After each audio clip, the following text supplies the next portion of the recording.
नमस्कार। अध्याय 7। आदित्य। प्रचेता के पुत्र दक्ष ने 8 कन्याओं को दान दिया। उसने 13 कश्यप को,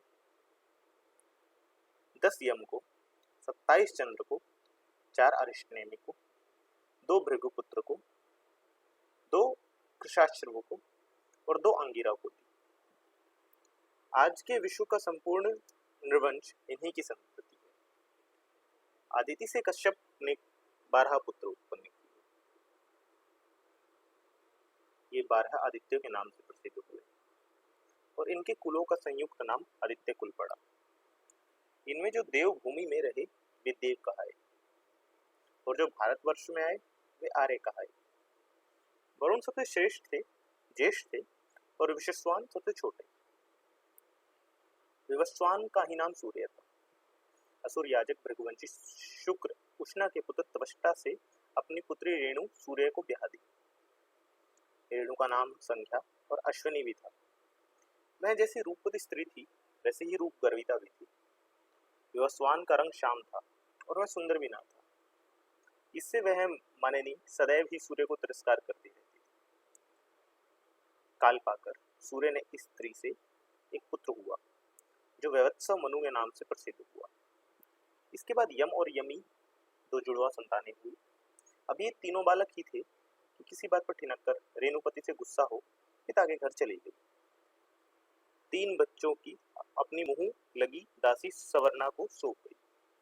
सवर्णा भी बड़ी रूप लावण्यवती स्त्री थी, वह नवयौवना भी थी। संध्या की मुंह लगी थी। शीघ्र ही वह विवस्वान की कृपा पात्री हो गई और फिर प्रेयसी बन स्वामिनी की भांति ठाठ से रहने लगी। समय पाकर विवस्वान ने सवर्णा के गर्भ से एक पुत्र 2 कन्याएं हुई। पुत्र का नाम शनैश्चर रखा गया और तत्ती और विष्टि कन्याओं का। व्यवस्थव मनु अपनी विमाता के नाम पर सावर्णी मनु भी कहाया, किंतु सवर्णा तो एक दासी थी। दूसरे विवस्वान का प्रेम और आदर पाकर उसका मान बढ़ गया। फिर वह स्वाभाविक था कि वह संख्या की संतानों की अपेक्षा अपनी ही संतति को अधिक ममता कर रखती थी। यम उग्र स्वभाव का बालक था। उसे विमाता का यह पक्षपात सहन नहीं हुआ। एक दिन बातों ही बातों में गुस्सा होकर यम ने विमाता सवर्णा को लात मार दी। सवर्णा इस पर आपे से बाहर हो गई और यम की टांग तोड़ दी। घर की कलह विवस्वान तक पहुंची। यह बात सुनकर उसको बड़ा क्रोध आया। उसने सवर्णा को इस बात पर बहुत लानत मलानत दी कि वह क्यों सब बालकों से समान स्नेह नहीं रखती। अंततः विवस्वान उससे क्रुद्ध होकर रेणु को लाने के लिए उच्च श्रवा पर सवार होकर अपने ससुर त्वष्टा के घर असुर भूमि पर गया। ससुराल में जाकर उसने अपनी मानवती स्त्री रेणु को अत्यंत कृष्ण, दीन, जटाधारिणी और हाथी के शुंड से व्यथित पद्मिनी की भांति मलिन और संतप्त पाया। त्वष्टता ने दामाद को बहुत सत्कार किया, अपनी पुत्री की अपेक्षा करने पर उल्हाना भी दिया। रेणु के साथ बहुत मानवबल हुआ। अंततः उस मानवती पत्नी को प्रसन्न कर सूर्य ने उसे श्रृंगार कराया और स्वयं भी गंध पुष्प रत्नाभार धारण कर अपनी प्रियतमा रेणु को उत्तर कुरु के मनोरम प्रदेश में उसका मन बहलाने और उसके साथ विहार करने के लिए ले गया। आजकल का कुर्दिस्तान आर्मानिया के नीचे का प्रदेश यह उन दिनों उत्तर कुरु कहाता था और सूर्य विवस्वान का ससुर त्वष्टा जो विश्वकर्मा के नाम से विख्यात शिल्पी था, इसी रियासत का स्वामी था। इसकी राजधानी का नाम वन था। सूर्य के उस तेजस्वी अश्व को देखकर रेणु बहुत प्रसन्न हुई। स्वयं उस पर सवार होकर वन विहार करने लगी। विवस्वान हंस कर उसको चिढ़ाने के लिए अश्वनी अश्वनी कहकर पुकारने लगा। यही उत्तर कुरु में विहार करते हुए फिर 2 जुड़वा बालकों का जन्म दिया जो आगे चलकर अश्विनी कुमार के नाम से विख्यात हुए और बड़े वीर योद्धा, चिकित्सक तथा ऋषि हुए। वे अत्यंत रूपवान थे। उनका क्रंद व्यय वशिष्ठ को अपना मित्र बनाया। सुदास को उनकी पुत्री सुदेवी प्राप्त करने में सहायता की। अंधे और लंगड़े परावृज को चंगा किया। विस्पला की टूटी टांग अच्छी कर दी। बद्धमती को सोने का हाथ लगा दिया। विस्पला की टूटी टांग अच्छी कर दी, बादमती को सोने का हाथ लगा दिया। सृजनाथ के नकली नेत्र लगा दिए। रेमा, बंद, कणव, अंतक, मर्जु, सुचंत, पशिव, अत्रि, क्षेत्रेय, कुत्स, नैरय, वसु, दीर्घस्व, औशिज, शवियान, रसा, त्रिशोक, मानधाता, भारद्वाज, अतिघित्व, दिवोदास, कुश, कशोजु, ऋषिदस्यु, वम्र, उपस्तुतु कली वश्य पृथु राजश्री सपु मनु मत्सर्यात विमद अधिग्र सुभर ऋतस्तूप कृषाण पुरुकुत्स ध्वशांति पुरुषांति अंधवर्ष यौवन आदि गण्यमान्य जनों से मित्रता की, दस्यु से भी युद्ध किए।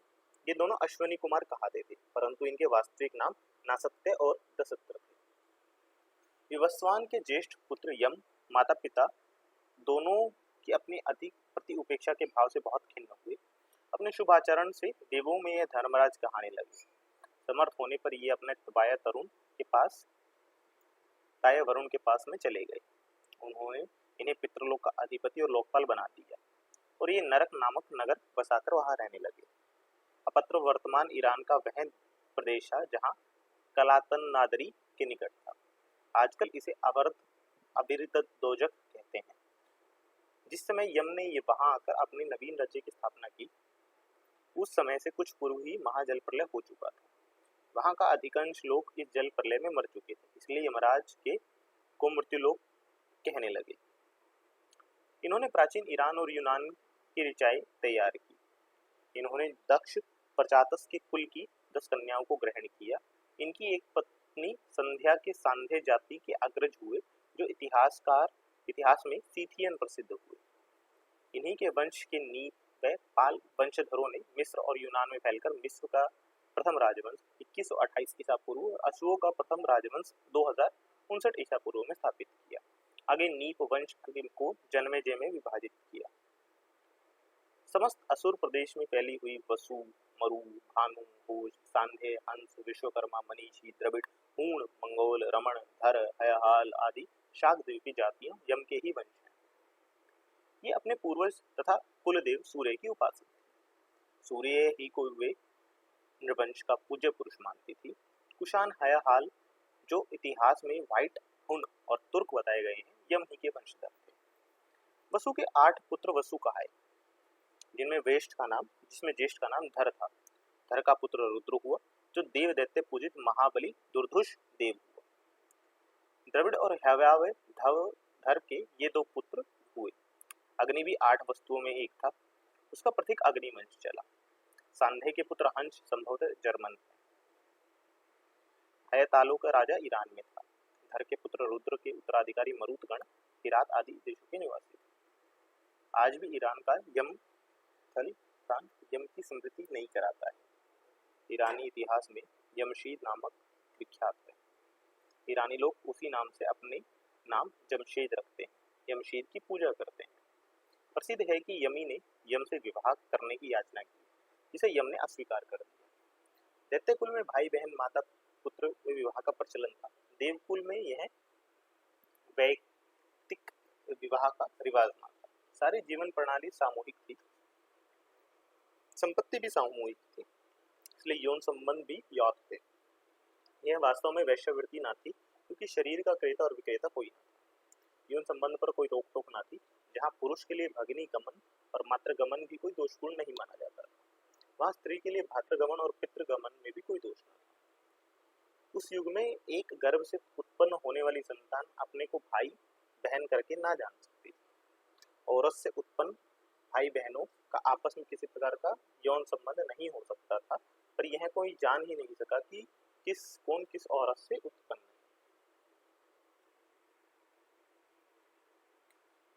यही कारण था कि संतान का परिचय मां के नाम अथवा कुल से होता था। उस युग में देवों और दैत्यों कोई भी व्यक्ति किसी का भी पति हो सकता था। यो कहना चाहिए कि 1 ग्राम के सब लोग पिता कहे जा सकते थे। भग्निगमन बाद तक भी जायज रहा।